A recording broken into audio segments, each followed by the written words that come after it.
There's actually a new twist to all of this, and Professor Tam David West, Nigeria's former petroleum minister, and this is quite a revelation. There's a quote here. It says, "There is no subsidy in pump price of fuel. Okay. It is a lie." General Muhammadu Buhari was a petroleum minister before becoming the head of state. Yeah. He also said there was no fuel subsidy. We have been saying it for over 10 years, and nobody has challenged us. I even went further to challenge them to allow the NNPC bring its books to be opened and prove that there is subsidy.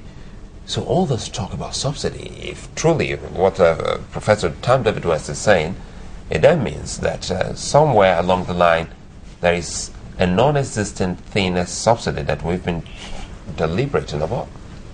My brother, that is why I said to you that if there's no oil subsidy, and we agree that government, whether it is right or not, let government remove whatever he calls subsidy. So which means there will be nothing to be deducted subsequently. And then when you allow the spirit of free enterprise to prevail, then people comes in, and on their own you begin to see prices from various petrol stations begin to come down. Yeah, but you're an entrepreneur. Yeah.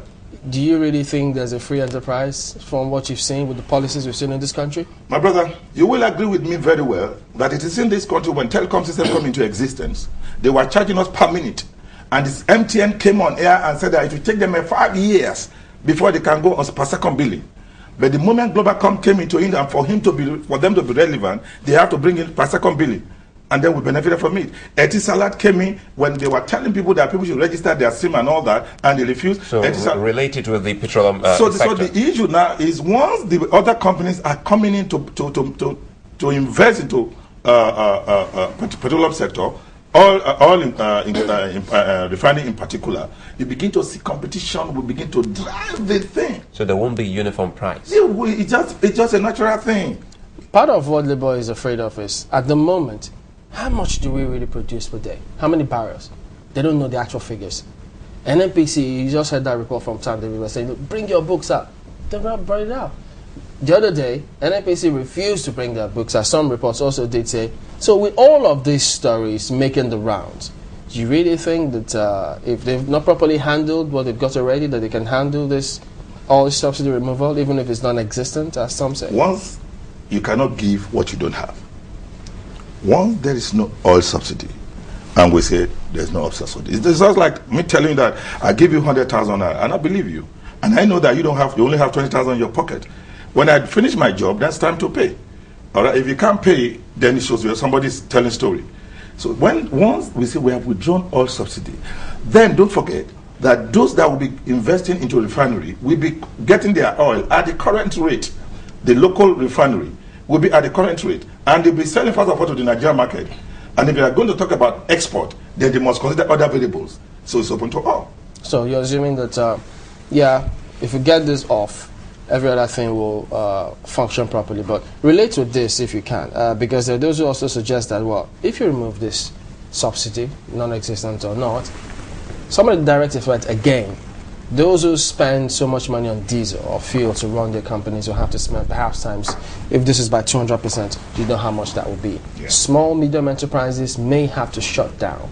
Yeah. Unemployment rate will increase because there's no direct cushion, there's no social security system in the country. How do we deal with all of those? And that is why I'm a little bit worried about this so-called labor, TUC, no pen, and what have you. You're just talking about employment. Right now, it doesn't take any of us by ensuring that government enact policies that will create employment opportunities. I told you, I said this, I mentioned this early the year when I came for a program here, that listen, I can offer over 1 million jobs in 1 year in a state, and government won't spend a dime. Now, let me just give you in practical terms. If the federal government has a political will to make a pronouncement that within the next 1 year, all companies that are producing TV, fridge, freezers, AC, and fan, and all that, those are the ones that have been assembled in Nigeria. Those are the ones that the government officials should purchase from. You can see that employment opportunity will come in that direction. Even now, there's law that ban furniture, and I'm surprised that even if you get to State House now, you see imported furniture there. All right. So if you are serious about employment opportunities, we create policies. Imagine the federal government today will make a policy that all schools should buy textile materials that are produced locally, even if let's start from Lagos State. We are not asking questions. People, a while ago, we were talking about 500 million be spent on Lagos State account. All right, over 20 senators. Why is it like that? Why is it like that? So we can create employment opportunities by making policy. For example, now supposing we ask that there will be free breakfast in all primary schools. Do you know what the implication of that? Of bread and egg a day. It will create people will come on time. The students will come on time to schools, but it will create employment opportunity because poultry business will be in. Those who are in production of corn will be the feed millers, the veterinary doctors, and it goes on and on. But if at the moment they've not been able to solve some of these problems, now look at the minimum wage, 18,000 naira. They say they can't pay. So how will the same government handle this properly? That is the problem I have. That you see, the government and the NLC. In fact, they should be nominated for an award in Hollywood, award something. They are behaving like they are doing drama. Who's going to call them to order? Oh, we have to call them to order. You and I, we have a duty, and we must stop from talking level.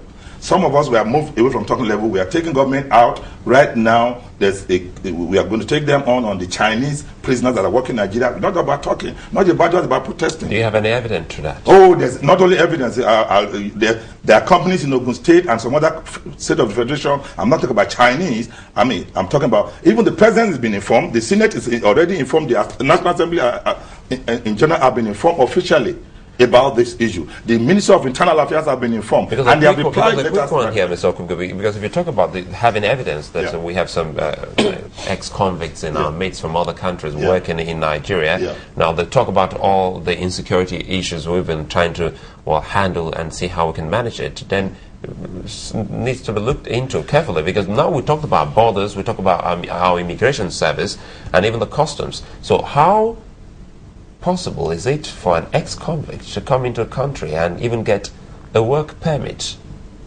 That is why I'm telling you that we have some powerful cliques in this country, knowing how we are so susceptible for little gain, and we can sell our mothers, so they take advantage of that. And these are not story. Off air, I'll give you a site for you to go. Not only in Nigeria, many African nations now are having Chinese prisoners working in them, giving a little, if they can bring toxic waste, into our sites, and they get in here, and you'll be wondering what happened to our ports. You remember the story of Cocoa and Cocoa Island in Delta State, in Wadi, and some other places.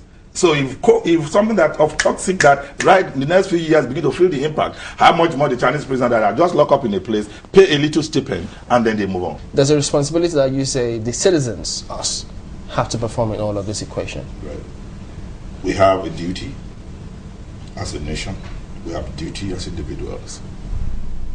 And various organizations as well as those that are directly or indirectly even linked to labor. Because at the end of the day, if anything happens again, we can't afford negative publicity at this moment. We are businessmen, we are industrialists, we are manufacturers, we are entrepreneurs.